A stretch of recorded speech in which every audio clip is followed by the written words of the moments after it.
Hello, everyone, and welcome to the Agency Platform VIP Biweekly Webinar Series. Today, we're going to be talking about whatever we want, but specific topic on proposals, contracts, terms around SEO, and a proposal process. So before I talk too much, if you can let me know if you can see my screen okay, you should see the Agency Platform dashboard, and if you can hear me okay. If you can locate your chat box, which should be somewhere on your GoToWebinar control panel in front of you.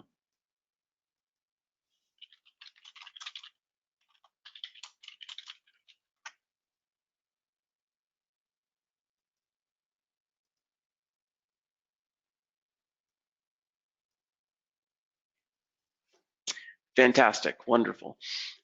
Okay, so before I dive into proposal software, how to create proposals, proposal process, and then also a bit about contracts and terms and conditions in place, particularly with SEO.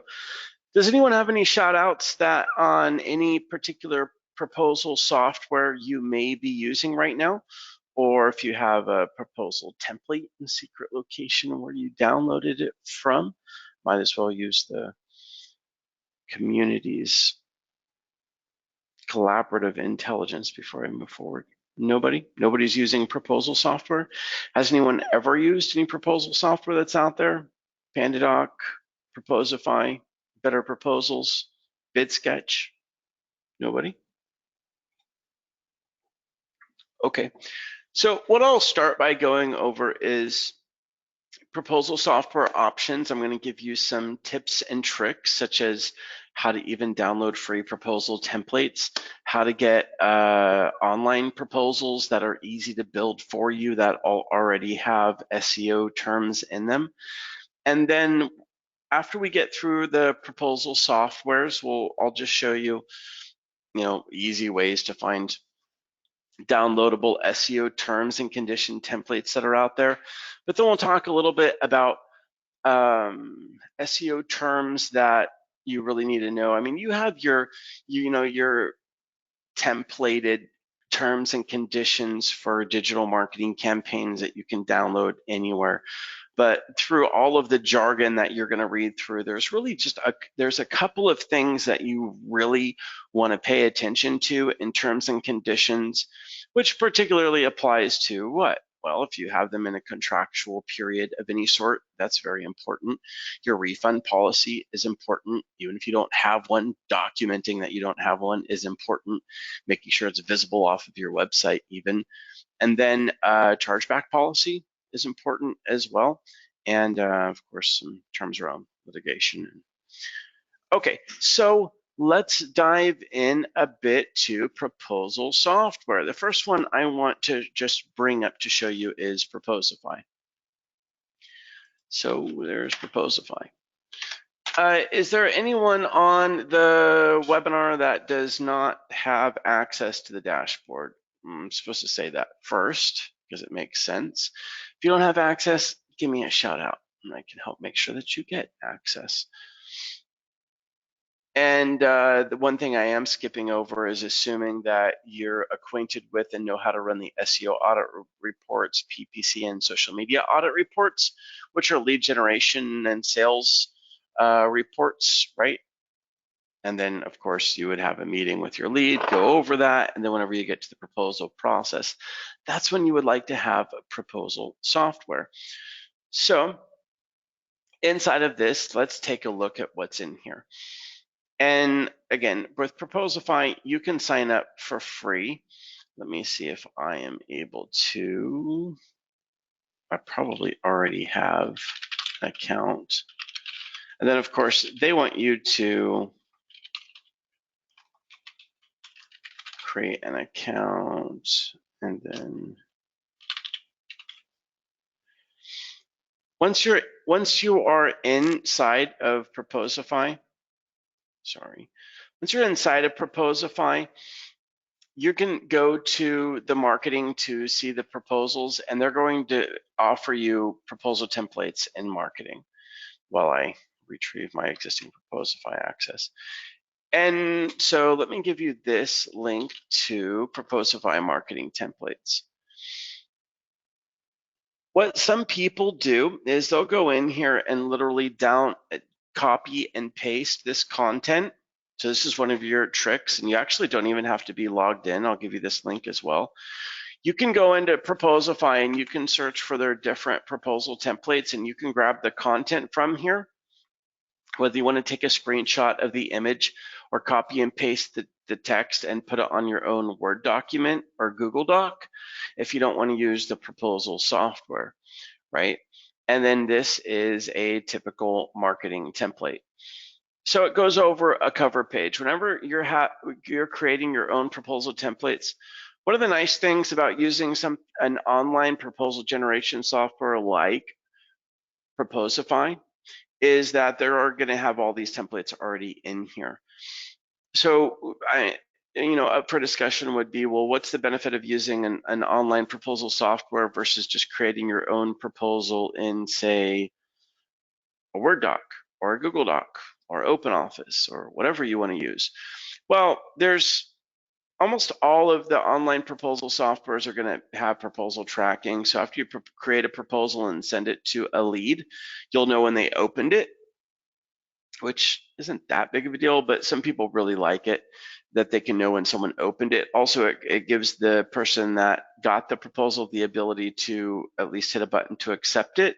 And then it's going to have the electronic signature. So even if they haven't paid for the proposal, you see the signature portion on here, usually the signature is going to be integrated with some sort of an electronic signature. So for the client to accept the proposal, maybe even to accept, for example, 12-month contract terms and agree to pay within X amount of time, all they would have to do is type in their name, click submit, and the proposal has been accepted. Then you'll be notified that they've accepted the proposal.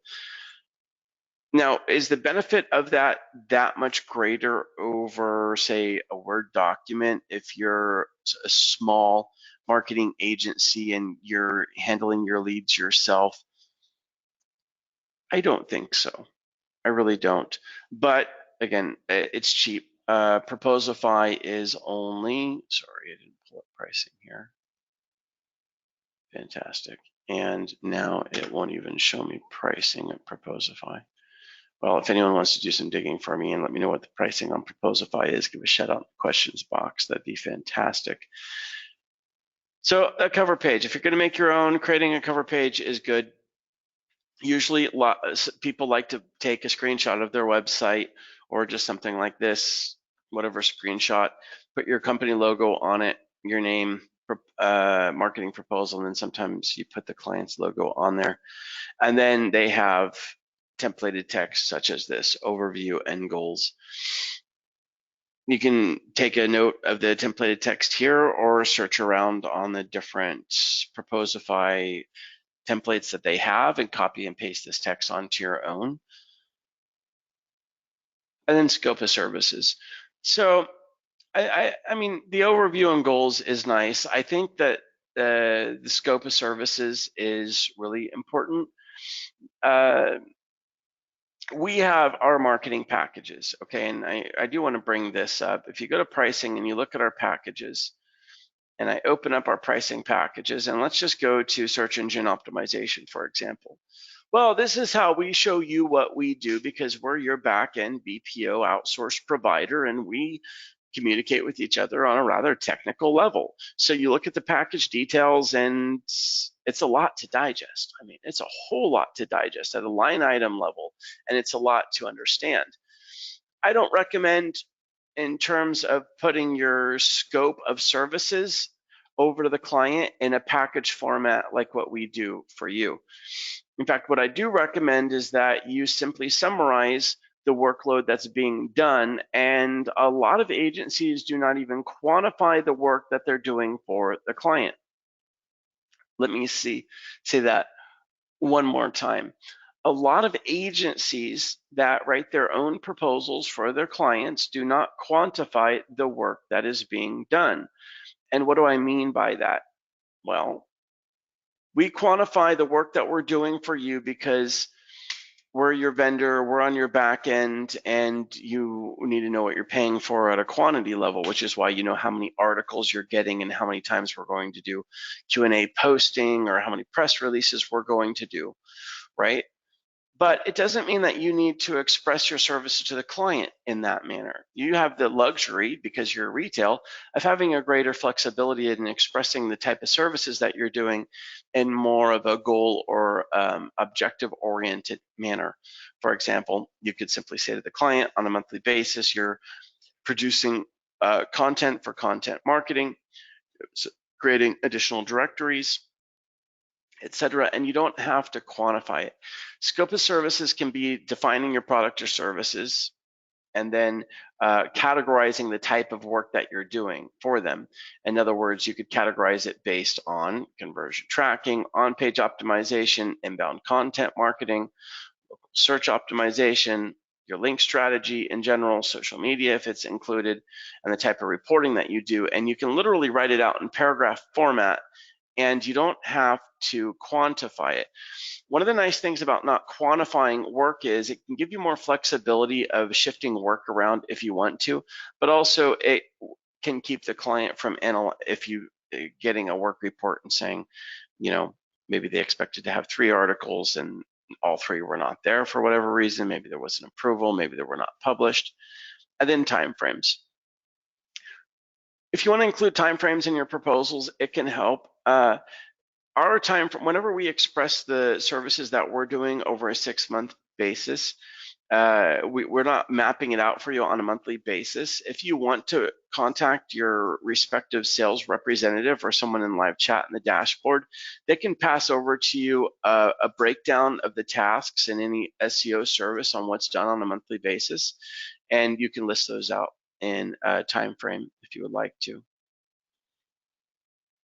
And then your investment, if you want to throw that in there. Yeah, I wouldn't though. And then a YS. I think a YS is really important. The misconception of proposals for many people is that a proposal is just to document what you're going to do for them and how much it's going to cost. For me, that's an invoice. A proposal is still selling. And my motto is to always be selling until you get paid. So for me, a proposal is really 3 quarters to continue selling the client and 1 quarter just to express what they're going to be paying for. I mean, that might seem overboard, but if you've been in sales long enough, you know that the deal is absolutely never closed until you get paid. And if you've been in sales long enough, you probably have experienced on numerous occasions that someone says, fantastic, I can't wait to get started. I'll get you paid right away. And whatever else they're going to say. And then you end up tracking them down and reminding them and going after them. And oftentimes you never get paid, which is why it's important on a proposal to continue selling, which is why it's good to have a YS, where you just simply state why you're better, whatever your selling points are, whatever your differentiating factors are, and put time into that. If you want to read through some of the templates that's in Proposify and get ideas from it, you can. And then it brings us to a templated page for our team. A lot of people don't like to include an our team page in their proposal because maybe you don't have a team. If you do have a team and you're proud of your team, then you would want to include an our team page, because why not? If you don't, then maybe you wouldn't want to. And YS or simply an about us section could replace the our team. I also want to point out that you can replace an our team page with an about me. That is not our team, but about me, which would consist something of who you are and why you're fantastic in marketing and why they should specifically hire you. There's a lot of benefits to hiring someone to do your marketing that you're hiring the individual. And it's a lot easier to brand yourself than it is a company. And it's also easier to gain confidence in someone as an individual than expressing that as a team. So I hope you don't have any insecurities if you don't have a full-blown team to be expressing in our team page. But I do recommend that you at least put in about us or about you and what makes you special and why they should hire you. And oftentimes, I mean, it's better to hire an individual than it is an entire company if you're going to get individual attention.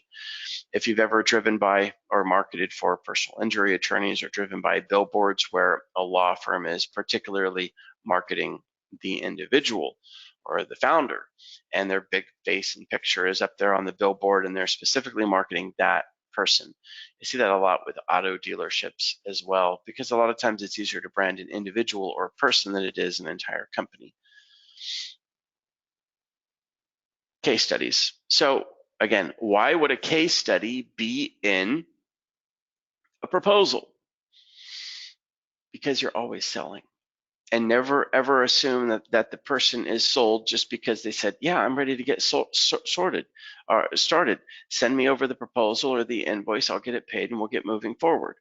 Assume that you're going to send it over to them, even if it's in an invoice format, and they're going to look at it and think about it. And if they have business partners, they're going to talk to them. And don't always assume that they're not comparing you to other competitors. And they said that they're going to get started to 3 other people. Just assume it, because if you've already put that much work into finding your lead, meeting with your lead, consulting your lead, probably running an audit report from agency platform, going over it with the lead and putting together an invoice or evaluating what services would be best for them, don't come up short on the proposal. And again, once you create a proposal template for a particular service or services, it's not like you have to continue creating these over again and again and again and custom for each and every client, right? Because you have a template and keep using it. So a case study. Insert a case study in here, because why not? I think that's really important. And for me, I would do probably a little bit of custom writing in here if I had evaluated with my lead or prospect their marketing goals or what they want to achieve by growth. I'd probably introduce the case study by, we talked about your objectives and goals that you have in your marketing or your agency or your whatever, maybe your dental practice or whatever it may be. And we look forward to helping you with those goals and attain those goals. And I just wanted to show you what we are capable of from another client or two to achieve their goals as per below, thus case studies. And does anyone know where you can go to find case studies? Anybody? Pop quiz. There's big rewards at the end for whoever wins quizzes, format of karma. Anyone know where to go to find really good, legitimate case studies that are honest? Well, as your partner, since we are partners, we are running the operations and we have quite a few campaigns running, and we have produced a lot of case studies for you. Thank you, Catherine, under marketing resources. And so if you go into the dashboard underneath pre-sale in the marketing library, so again, that's pre-sale, marketing library, which by the way has recordings of our fantastic webinars, anything from sales training to bundling services. And if you go down to case studies, look at these bad boys. So here's your case studies. And again, you could just copy and paste some of this and put it into the proposal. Or if you wanted to, and you wanted to like upload this live somewhere online, you could even link to it. But assume that, it should be printable. So let's look at a case study, for example. If I went to cosmetic dentistry, SEO success prior to SEO, where was their standing, the approach, after 3 months, after 6 months, by July 2018, analytics data by increase, short and sweet, and nice imagery for dental. So not only do we have case studies for you, but we have case studies by niche as well, from dentistry to bail bonds, catering services, cosmetic surgery, crowdfunding, plumbing, wedding, lawyer, restaurants. It goes on and on. So hopefully there's something close to what you're looking for. And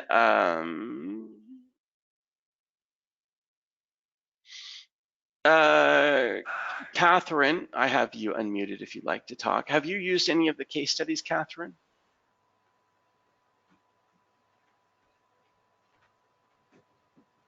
Catherine might not have her headset on. Okay. Sorry, I was just Hey. doing something. Did you ask a No question? problem. Have you used these case studies? Yes, as a matter of fact, I have. When I was working in the vertical market group of cosmetic surgery, I used it a lot, and it Nice. was fantastic. Did it help you close any leads? It totally helped me close leads. It just added that extra bit of credibility because people come from a place of skepticism. And if you've got something like this put together that's really professional looking, Mm-hmm. it's awesome. So Jennifer, I had a question. Can we use the case studies on our website? Sure thing. They're white labelable. You can use them on your website. Catherine, since I have you on the line, I was just talking a little bit about on the proposal and the About Us section, branding yourself, and you are really good at branding yourself as a digital marketing consultant. And your proposals, do you put any branding about yourself in there as your team, or just about yourself and what you're capable of? Yeah, sometimes it kind of depends. If it's a large organization, I'll add the team. But if it's not, then I market myself as the liaison between myself and my team, between them and my team. So that's usually how I position it. But And I how, always include something. do you use any proposal software, or do you have contract or proposal templates you use, or? I use betterproposals.com or .io or something like that. I can't remember the exact. Okay, I have that pulled up to review a little bit.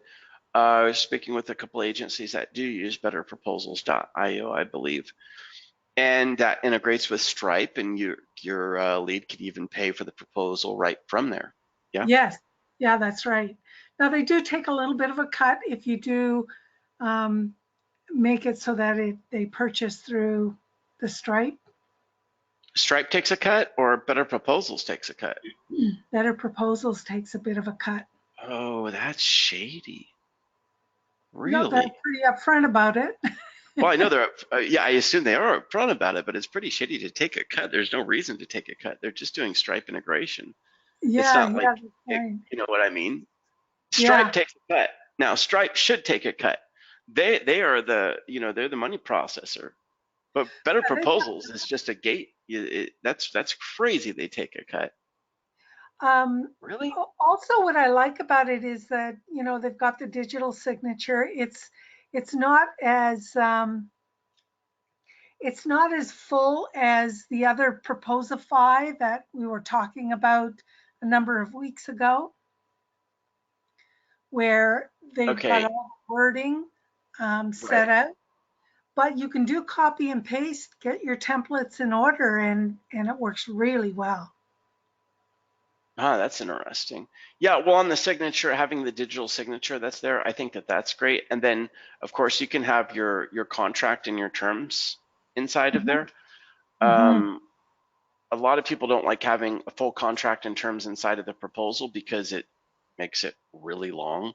They prefer, for example, to have like a signature, and by like, for example, by signing below, you agree to these terms and conditions, and it links over to terms and conditions that are generic, located off of your website. Mm-hmm. That way it doesn't create a crazy long proposal, and the proposal itself is just selling. Yeah, yeah, Do you I put your like that approach. contract and terms in the proposal? I do. I So do. I is your guess maybe I'm proposal like 20 overdoing pages long? it. I've really, I work with a lawyer to simplify the languaging and stuff like Okay, that. And one thing that Better Proposals has, it has a template for just easy language. let's jump over to Better Proposals. Pretty sure that's where I got it. Betterproposals.io, which, by the way, what is the pricing on Better Proposals? So starts at $20 a month. I never did get, okay. And then different industries, okay, they do have marketing proposal templates, right? Mhm.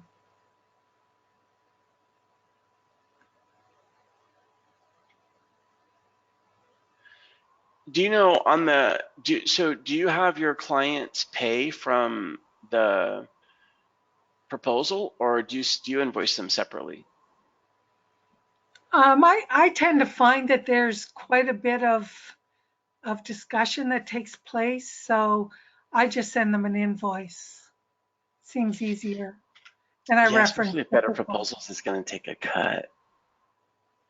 But yeah, okay. Better Proposals looks just like Proposify for the most part, but they've got the Stripe, PayPal, and Go Cardless integration, and then online signature. And then I know that Better Proposals can notify you whenever they opened it, right? Yeah, they do, which is really nice. And then they've got contract brochure templates, statement of work. Yeah, the I the professionalism in using proposal software is also there.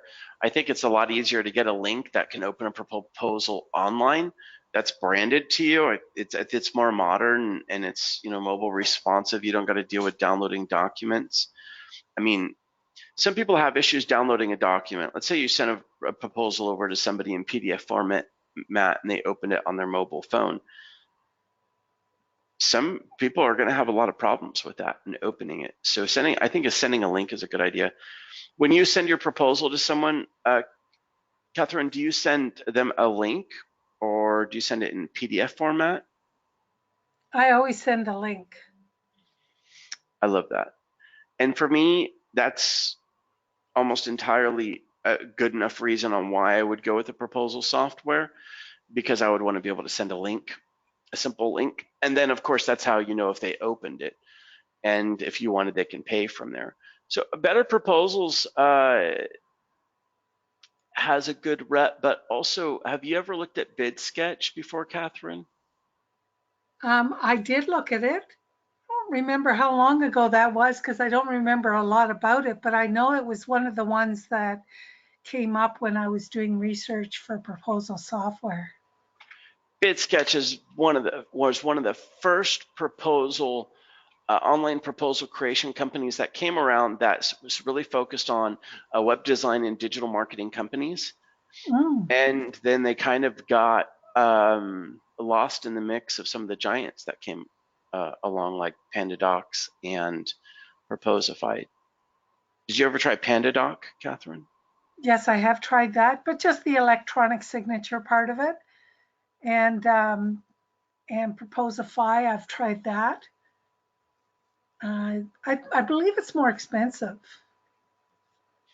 than this. Now, if anyone online is interested in getting a deal on some of this stuff, I am I sort of subscribe to AppSumo, and what they do is they go out to different companies and they went out to Better Proposals and they strike a deal with them and you get the advantage of the deal. So instead of paying on a monthly basis, you get a lifetime deal for $49, let's say.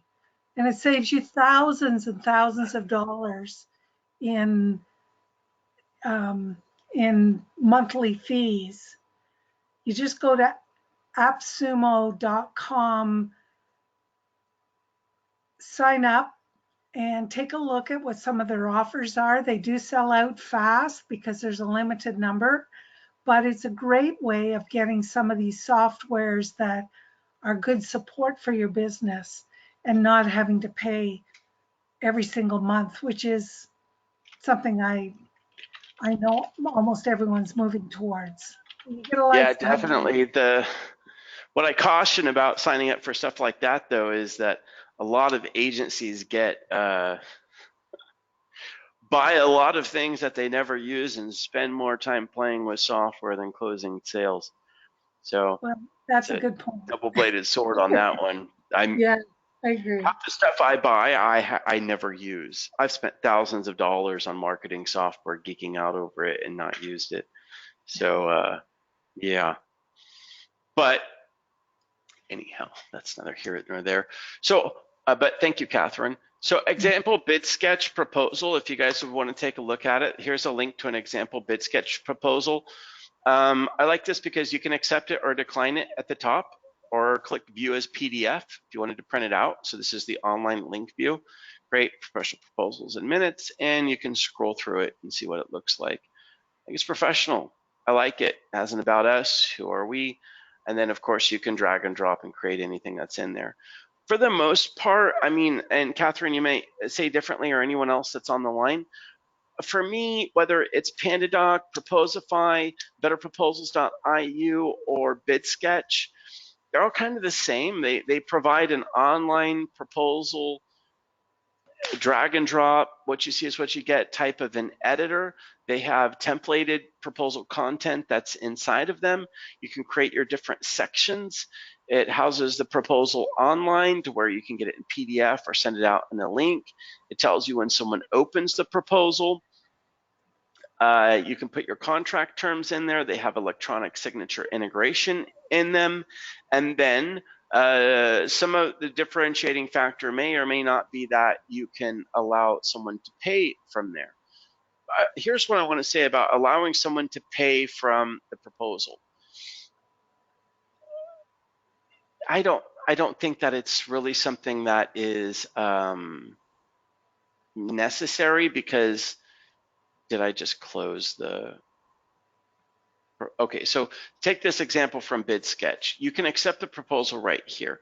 Well, if the client accepts the proposal, right, they enter their name and then their electronic signature and they hit accept. Status accepted. Didn't say anything else. And then you're going to get an email saying that they've accepted the proposal and whatever your payment terms on there were. And now you can send them an invoice. But usually there's some configuring that's going to be involved in the payments. And also, for me, I would always recommend to get your clients on an automated reoccurring billing, if it is a reoccurring marketing program. For example, if you're charging your client, $500 or $1,000 a month or more or less or whatever, but if it's a reoccurring monthly proposal, then you want to have them on a reoccurring billing that's automated. And so you don't have to ask them for money every single month. And I don't think that that's going to be easy to set up in betterproposals.io. Catherine, have you ever tried that? The automated billing? Well, you can ask a client to pay their invoice with betterproposals.io, integrating with Stripe or PayPal. But I assume that's just a one-time payment and not like, agree to this marketing campaign. And by the way, it's a $750 month one cost and an ongoing monthly cost starting month two of, $500 a month that will, span the next 6 months. Yes. So you can't do that in there. You cannot do that. You can't do monthly billing. Right. There is Fiverr bought a company called and.co. And it's it actually is it's for freelancers, and it's free, totally free. You can set up your company on it. What's it called again? and.co. CO. From Fiverr. No, that's interesting. It's surprising how robust it is. It connects with your bank account. You just gave it. Wow. I'm going to have to remember this. And.co. So this is just it's Catherine. Pretty awesome.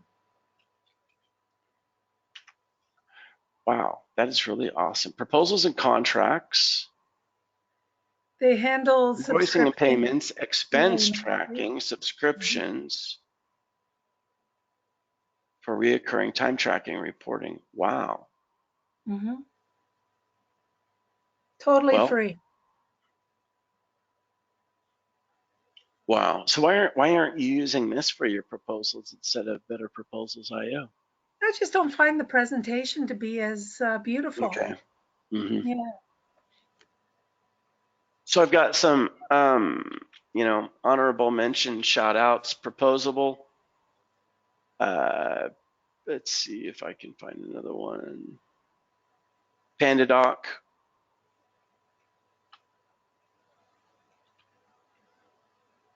And what other one did I have open? I guess that's it. There's probably some other ones.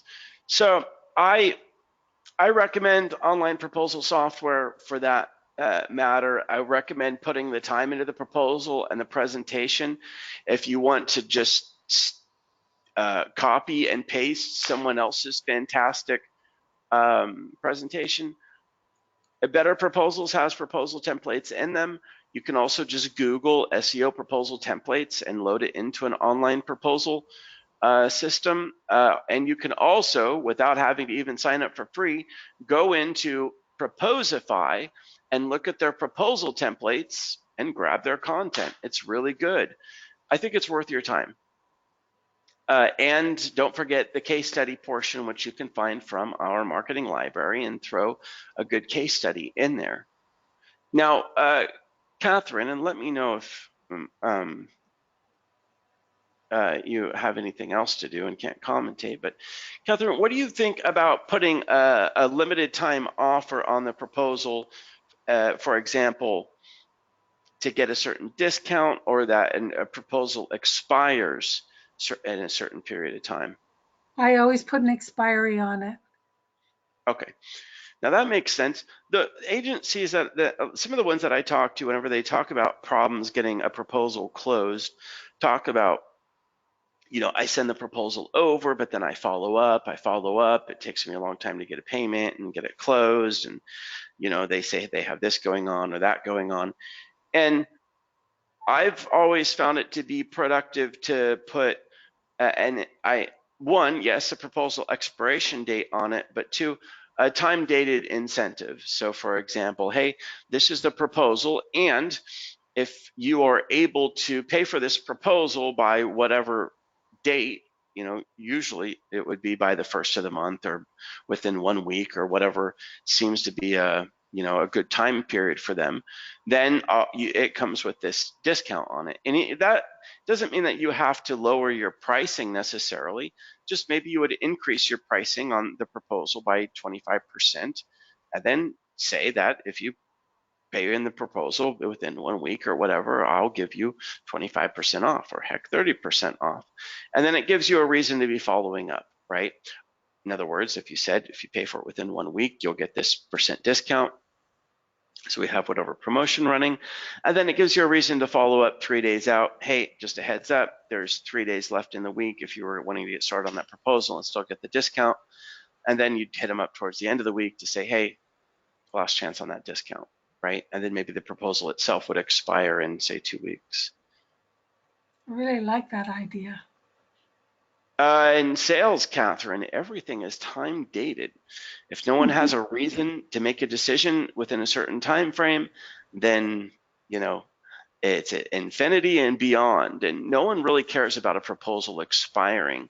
I think one of the reasons why more structured companies have expiration dates on their proposals is because they want to make sure that they're not held liable to fulfill an offer that was put out there that they can no longer fulfill. Otherwise, most clients or most prospects or leads that you have will have a very little amount of respect for a proposal that expires. They'll know that you're always willing to accept money from them, and if you offered it to them then, there's not a discount on it, then it's not really something that they're going to respect. However, if you give it a significant discount and put something that's time dated on it, then it is a reason to follow up, and it does work and it does help. And so it's things like that help with pressure sales or hard sales. But Mhm. a lot of people, especially marketing agencies and marketing consultants, despise hard sales. However, there needs to be a blend in there somewhere because it is still sales and you're still trying to get someone to make a decision that could get drawn out for months otherwise. And it's your time and your investment in that time. So you got to sweeten up the deal. So there's a couple ways to do that. One, uh, give a discount, which again doesn't mean that you actually have to apply a discount. Just increase your base rate on the proposal above your normal retail. Then say you'll come down by that amount, whether it's 50%, 25%. I recommend 25%. And then you can always throw in some freebies as well. So for example, if you get started by this date as well, we'll throw in this for free, which could be if something you pull out of your back pocket, maybe one of those on deals that you found on some software or whatever, where you could create a video for them with a couple clicks of a button, or whether you want to include a press release distribution for them as a bonus or whatever it may be. But I also recommend that you have a suite, reach into your cookie jar and pull out something that you put on there that's also a bonus. So not only would you get this discount that we have running on your limited time special for that month or whatever it is of X% if they close by whatever date, but also they get this bonus. And that bonus would be something in the format normally of, it could be something that you know that they need because you spoke to them. Maybe you know that they hate their logo design and you're willing to throw that in for free because you know you can go on Fiverr and grab it or whatever, or have us do it. And or maybe it's a video creation, or maybe it's a press release distribution, or whatever it may be. I would recommend that as well. And it's those little things that help you. And then of course on the follow-up, that puts pressure on them to make a decision. But also what it does for you is it gives you a date to stop following up. Or to take that lead and change it from a hot lead or a warm lead to a cold lead that's low priority and not someone that you need to keep following up with because they keep saying, oh yeah, I'm thinking about it, I'll get back to you, or let's talk next week, and they keep putting you off because some people, even though they know they're not interested, aren't willing to say it because they don't deal well with, they consider that to be confrontation and they avoid it. And you get drug out on and on and on, and you spend your time chasing leads that aren't going to close with you. However, you should know that if you gave a lead 2 weeks even to close and get a discount plus a big bonus, if they don't close within that time period and you've been following up, it's safe to assume that they're not going to close. So you see what I'm saying? It also helps you to filter your leads. So I would recommend working on that and putting it into your proposal format as well. Some comments coming out. Merp White's asking me to spell out the website verbally. Sorry, I'm not sure which one that is, Merp, if you want to ask. Matthew says, I didn't even know these services existed. Always did it by hand. Welcome to the digital age, Matthew. Everything's digital these days. Okay, let's talk about terms and conditions. So, Catherine, where did you get your terms and conditions at? I signed up for a subscription through a law firm or a guy who specializes in intellectual property law. And he has a service or subscription whereby he outlines the terms and conditions, and then you can put that terms and conditions on your website. So that's where I got my terms and condition, and I can apply it to as many websites as I have, right? And I know that it's done correctly. So that's what I did. Now, of course, everyone's going to tell you that you should get an attorney to approve terms and conditions. I've put 4 links out there on resources you can go to for terms and conditions. Even PandaDoc has this one that's just public, right? And they go through all the general stuff. That's really, a lot of this is generic stuff on terms and conditions for SEO. But Catherine, do you lock your clients in any duration of a contract, or is it just month to month on SEO? I recommend to them 6 months to begin. Um, and then But it's is on that a a month. contractual period where they can't cancel within 6 months without penalties? Yeah. So what happens if you send me a proposal and you're recommending 6 months and I refuse to agree to a 6 month and I only want to do month to month? Are you going to let me go as a client and refuse to work with me, or are you going to comply and let me go month to month with you? Well, first of all, I'd have a chat with them and say, it's unrealistic if you cancel before 6 months that you will see the kind of results that you want. Hmm. And this is what we're going to do. It gives me an opportunity to go over everything that we're going to do in that 6 months and why it's important. If they still insist they want to go on a month to month, then I'll put a disclaimer in the contract saying, you know, you've agreed to go on a month to month, just know that, and then I reiterate what I've said to them, that the results that you're looking for are best optimized at the 6 month mark. I won't say it in a penalizing way, but I'll say it in such a way that the 6 months duration is the best to plant in their mind. Right. So within your contractual terms, if it says, you agree to run this campaign with me for 6 months, is there any is it explained in the contract that they can't cancel within 6 months? And if they do cancel within 6 months, that there are penalties, I like don't put financial penalties there. consequences? Yeah, I don't because I guess I've just never gotten into that, but maybe you have a suggestion around that. Maybe Well, I it's should. for example, here's a standard, contractual terms for someone that's requiring that the client sign to a 1 year or 6 month agreement, given that the client would be paying on a month to month basis. Would be something like, you agree to run this campaign for a minimum of 6 months, which would be 6 monthly payments due on whatever date of the month. And if you wish to cancel, and within that 6 month period, because you're voiding the agreement that you're agreeing to, I will need at least a 30-day notice for cancellation, and the cancellation fee is this amount of money.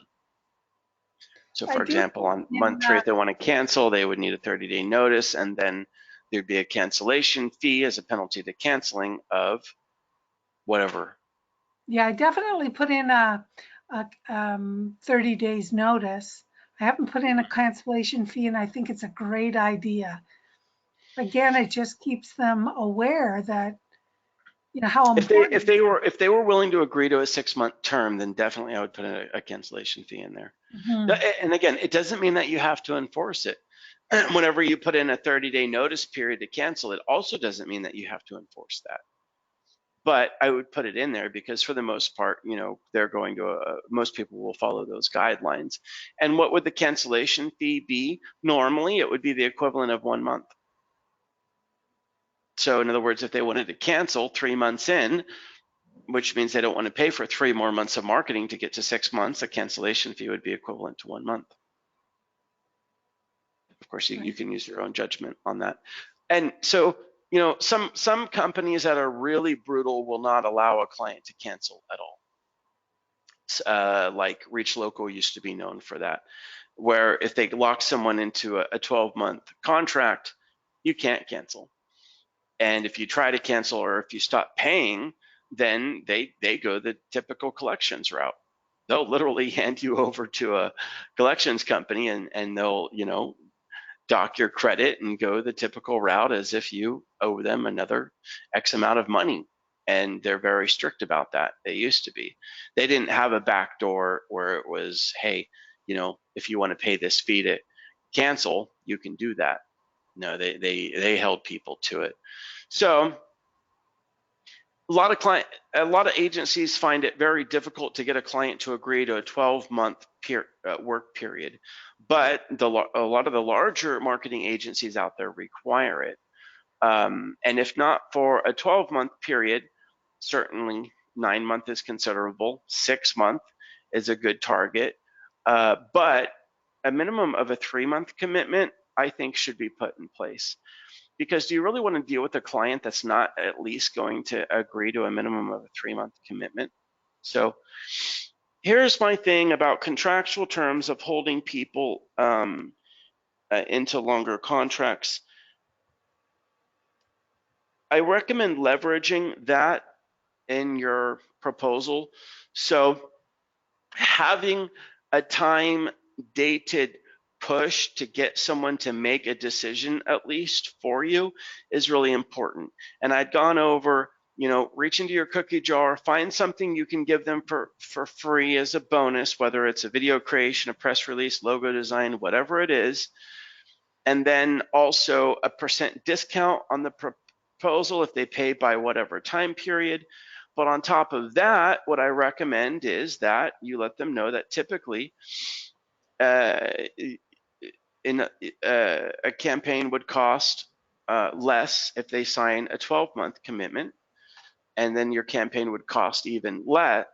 I'm sorry, your campaign would cost less if you signed to a 12-month commitment, and then if you sign to a 6-month commitment, it's going to cost a bit more, but that's still less than if you sign to just a month-to-month commitment, which normally would have the high premium fee on it, right? And one of the things you can do to write into your proposal is that you can waive the 12-month or 6-month commitment and give them the monthly rate as if they were signing to a 12-month commitment as something that would be a time-dated bonus to that proposal. And again, I say that for those of you out there who do not sign clients to any sort of a contractual agreement, which, although Catherine, you do for 6 months, most agencies do not. Most agencies have their clients paying them under the same terms of what they're paying us for the services, which is month to month. Pay up front, get the service. So my point being, even though you're offering that to your clients, it's a luxury for them, and you might as well let them know that, you know, they're getting a huge bonus by not having to sign to a 12-month or a 6-month contract, and put a time dated on that on your proposal. And that just, again, sweetens the proposal. And the overall objective is that if you give them, for example, 10 days to decide, I like 10 days, and if they're going to pay for the proposal or not, you put so much incentive for them to decide within that 10 days that you should feel fairly confident that if they have not made a decision and have not paid that proposal within 10 days, that they're gone. And it lets you get on with your life in sales. And that's very important. So yeah, that's one more tool that you can use on that. Catherine, how much time do you think a lead needs after you send them a proposal to decide if they're going to go with your services or not? I would say it depends. Depends If on how big the client is, huh? how much red tape is within the company. But Yeah, I would say an average is you want to push for a faster response. definitely. 3 or 4 days seems more than adequate for even a busy person to make a decision if they really want it, Yeah, yeah. or at So least a maybe week. what 1 week is a good deadline. Yeah. Okay, now on the SEO agreement, I want to cover a couple things on there. What if you are going to hold someone in like a contractual period of, let's say, 6 months to 1 year or whatever, and they're on month-to-month payments with you, and if they fail to make their monthly payments, you're going to go after them legally, and you're willing to do that and going to do that, then you have to get an attorney involved on your side and figure out the process for that within your local state. You have to. You really need to. However, if you're going to pull in on, if month to month with the client, and they can cancel any time, even though you can state that it requires 30 days, but if they don't, you're not going to pursue them legally, which most would not, then I'm a lot softer on saying, do you really need to pull in an attorney to look over your terms? No. But what you do need to be careful about within your terms and conditions is documenting a chargeback and a refund policy. So most marketing providers that offer services like social media, paid advertising, and SEO do not have a refund policy. But it's important that you document on the terms publicly on your site even that you do not have a refund policy. And one of the reasons why you need to make sure that you do that and put it in your terms and conditions is if you ever get a chargeback filed on you, and again, it's not just bad agencies that get chargebacks filed on them. If you do enough sales in your life, you're going to run into someone that's going to file a chargeback on you at some point in time. It doesn't matter. There's a lot of kooky people out there.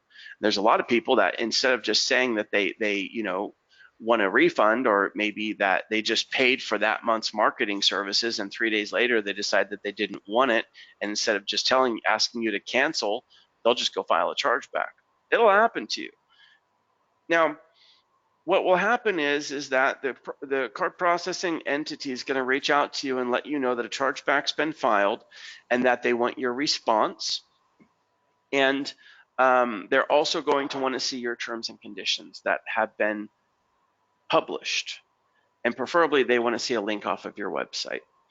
And that's why you want to make sure that you have it there and that you're not struggling to go put it up.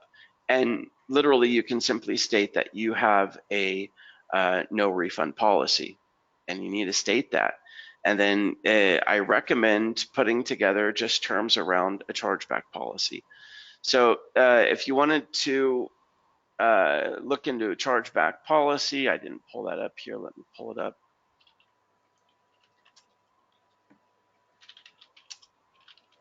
You can literally just look into a chargeback policy template. And this is a cool site, actually. I've seen this, Chargebacks 911. Again, it's not that you need something like Chargebacks 911, but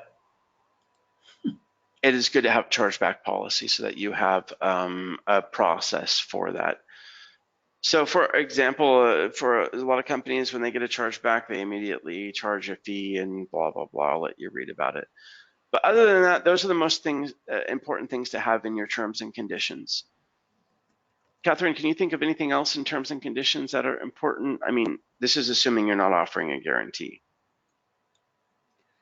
No, but one of the things that I've learned is to go over the proposal with a client and make sure they really understand what you're offering them, instead of just sending them a proposal and figuring that they really see the value as you do, right? I found that I can close way more sales when I set aside a time. I'll send you the proposal, but I do want to go over that proposal with you. When can we set up a webinar to go over it?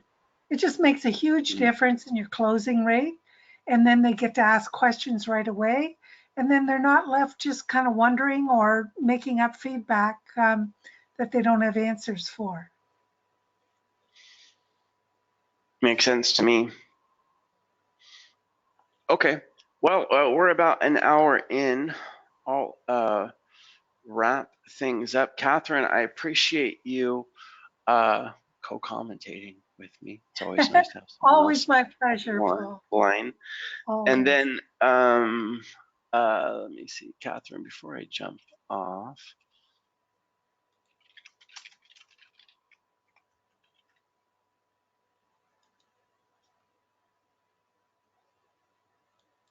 Okay, and Catherine, I'll send you something by email if you can give me your email address.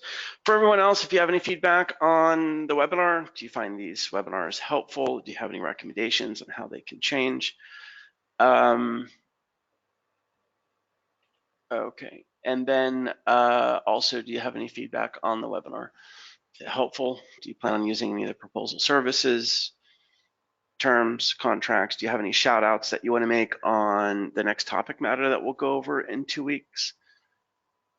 I just want to say, 2 minutes here, that I really appreciate you covering this subject, because this is one where, for people who are new in this business, and people who are, it's one thing that people struggle with, right? Getting the right stuff into their proposals that isn't going to get them into trouble. So it's really a fantastic contribution to be going over this today. Thank you. Hey, thanks, Catherine.